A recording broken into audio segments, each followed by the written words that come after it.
Saline কাণ্ডের প্রতিবাদে পথে নেমেছেন বামেরা। ক্যামাক স্ট্রিটের ড্রাগ কন্ট্রোল অফিস, সেই অফিস অভিযান এসএফআই এবং ডিওয়াইএফআই এর। সরাসরি চলে যাব ঝিলম করঞ্জয়, আমাদের প্রতিনিধি রয়েছেন আমাদের সঙ্গে। ঝিলম, দেখাও ছবি।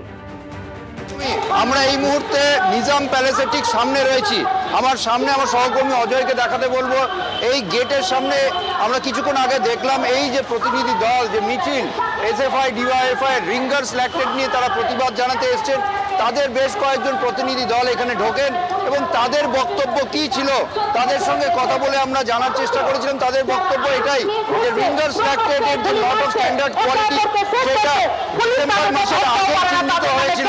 তবুও রাজ্য কেন্দ্র যৌথভাবে কেন এই পদক্ষেপ করেনি, কেন সেগুলোকে প্রত্যাহার করেনি, এবং তারা মিছিল করে এখানে আসেন এবং মিছিল করে এখানে আসার পর তাদের যে বক্তব্য সেটা দেখতে পাচ্ছে যে ব্যানারে সেটা স্পষ্টভাবে লিখে রেখেছেন। তারা সহকর্মী অজয়কে দেখাতে বলবো জাল স্যালাইনের উৎস খুঁজতে কেন সেন্ট্রাল ড্রাগ কন্ট্রোলের অফিসে তারা এসছেন।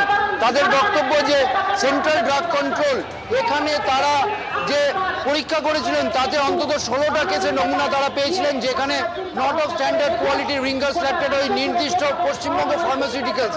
কেন কেন্দ্রীয় সরকারের এই প্রতিষ্ঠান পদক্ষেপ করেনি সেই জবাব চাইতেই তারা এখানে এসছেন। ভেতরে গিয়েছেন ডক্টর ফুয়াদ আলিম, মীনাক্ষী মুখোপাধ্যায় সহ অন্যান্য নেতৃত্বরা, এবং তারা ডেপুটেশন জমা দিতে গিয়েছেন। এবং সামনে আমরা দেখতে পাচ্ছি বিশাল পুলিশ বাহিনী ব্যারিকেড করা আছে যাতে কোনো অপ্রীতিকর ঘটনা না ঘটে। একেবারেই ছিলাম, কেন নিষিদ্ধ স্যালাইন ব্যবহার করা হলো এবং যার জেরে প্রসূতি মৃত্যুর মতন ঘটনা ঘটলো, এই অভিযোগ নিয়ে পথে নেমেছেন বামেরা। ধন্যবাদ ছিল। প্রসূতি মৃত্যুর ঘটনায় সিআইডি স্ক্যানারে মেদিনীপুর মেডিকেলের 7 জন জুনিয়র ডাক্তার। মেদিনীপুর মেডিকেলের 7 জন জুনিয়র ডাক্তারকে জিজ্ঞাসাবাদ করলো সিআইডি। ময়ূক ঠাকুর চক্রবর্তী আমাদের প্রতিনিধি রয়েছেন আমাদের সঙ্গে টেলিফোন লাইনে। ময়ূক, জিজ্ঞাসাবাদ কি শেষ হয়েছে?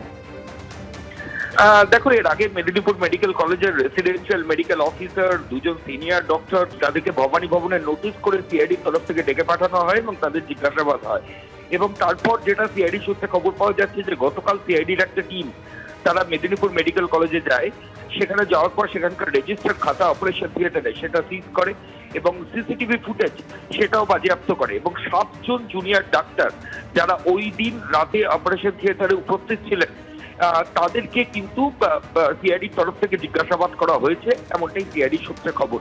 মূলত সিআইডির আধিকারিকরা যেটা জানতে চাইছেন যে এই 7 জন জুনিয়র ডাক্তার তারা কারোর ইনস্ট্রাকশনের অধীনে ছিল কিনা, কারোর হয়ে প্রক্সি দিচ্ছিল কিনা, সংশ্লিষ্ট বিষয় নিয়ে তাদের 7 জনকে গতকাল দীর্ঘ সময় ধরে সিআইডির আধিকারিকরা তাদের জিজ্ঞাসাবাদ করেন এবং মেদিনীপুর মেডিকেল কলেজ হাসপাতালের যে রেজিস্টার খাতা অনুসোয়া এবং সঙ্গে যে সিসিটিভি ফুটেজ সেটাও কিন্তু সিআইডি অফিসিয়ালসরা বাজেয়াপ্ত করেছেন।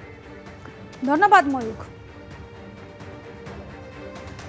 স্যালাইন প্রসূতি মৃত্যুর ঘটনা, মেদিনীপুর মেডিকেল কলেজে স্যালাইন কাণ্ড এবং যেভাবে প্রসূতি মৃত্যুর ঘটনা ঘটেছিল তারপর জিজ্ঞাসাবাদ করা হলো 7 জন জুনিয়র চিকিৎসককে জিজ্ঞাসাবাদ করলো সিআইডি। আর ইতিমধ্যেই মেদিনীপুর মেডিকেলের সিসিটিভি ফুটেজ এবং রেজিস্ট্রার বাজেয়াপ্ত করা হয়েছে।